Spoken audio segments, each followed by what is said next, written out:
प्रकृति जब अपना सबसे क्रूर चेहरा दिखाती है तो इंसान सिर्फ बेबसी से तबाही का मंजर देखने के अलावा कुछ नहीं कर पाता।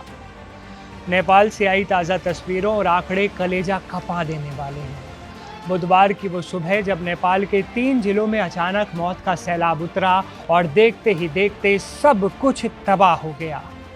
आंकड़े डराने वाले हैं। अब तक करीब 400 लोगों की मौत की पुष्टि हो चुकी है, लेकिन असली डर उस आंकड़े में है जो अभी भी लापता की लिस्ट में है। करीब 825 लोग अब भी नहीं मिल रहे, उनका कोई अता पता नहीं है, उनसे कोई संपर्क नहीं हो पा रहा। और सबसे ज़्यादा फिक्र की बात यह है कि इन लापता लोगों में 288 भारतीय नागरिक शामिल हैं। भारतीय विदेश मंत्रालय इस पर पल पल की नज़र बनाए हुए है, क्योंकि लापता लोगों में न सिर्फ आम नागरिक हैं बल्कि विदेशी सैलानी और सुरक्षा कर्मी भी शामिल हैं। नेपाल के आधुनिक इतिहास की ये सबसे भयानक आपदाओं में से एक मानी जा रही है। हैरानी की बात यह है कि जिस वक्त ये प्रलय आया उस इलाके में बारिश भी नहीं हो रही थी। लोग अपने घरों में अपने काम में मशगूल थे और उन्हें संभलने का एक मौका तक नहीं मिला। अब सवाल ये उठता है कि अगर बारिश नहीं हो रही थी तो फिर भोटे-कोशी नदी में ये भयंकर सैलाब कहां से आ गया? वैज्ञानिकों और सैटेलाइट तस्वीरों से जो शुरुआती जानकारी मिल रही है वो चौंकाने वाली है। नेपाल चीन सीमा के पास तिब्बत के इलाके में एक बहुत बड़ा बर्फीला भूस्खलन यानी आइस लैंडस्लाइड हुआ। इस मलबे ने भोटे-कोशी की सहायक नदी लेहेंडे का रास्ता रोका और फिर वहां एक अस्थायी झील बन गई।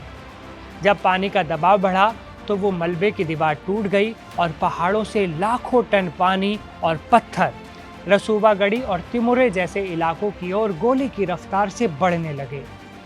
लोगों को कोई अर्ली वार्निंग नहीं मिली, क्योंकि स्थानीय स्तर पर मौसम बिल्कुल साफ था। इस सैलाब ने न केवल इंसानी जानों को लील लिया बल्कि नेपाल की रीढ़ कहे जाने वाले इंफ्रास्ट्रक्चर को भी खंडर में बदल दिया। शुरुआती रिपोर्ट के मुताबिक 9 हाइड्रो पावर प्रोजेक्ट्स और बैंकों की 9 शाखाएं पूरी तरह मलबे में तब्दील हो गई हैं। 20 से ज़्यादा बड़े पुल और करीब 40 किलोमीटर लंबी सड़क का नामो निशान मिट चुका है।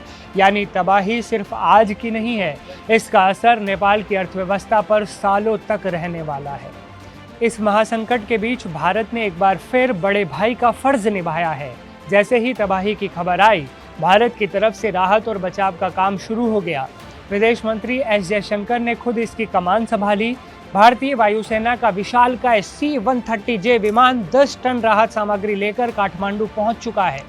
इस राहत खेप में टेंट, कंबल, जरूरी दवाएं, सोलर लैंप और साफ सफाई का सामान शामिल है। भारत की मेडिकल टीमें भी वहां पहुंच रही हैं, क्योंकि मलबे के नीचे दबे लोगों को निकालने के बाद सबसे बड़ी चुनौती बीमारियों से बचने और घायलों के इलाज की ही होगी। नेपाल की आपदा प्रबंधन एजेंसी यानी NDRA को ये जानकारी ICI-MOD और चीन के सूत्रों से मिली है कि ग्लेशियर फटने की वजह से ये सब कुछ हुआ। अभी असली वजहों का गहराई से पता चलना बाकी है, लेकिन एक बात साफ है कि हिमालयी क्षेत्र में बढ़ते खतरे अब देशों की सीमाओं को नहीं पहचानते हैं।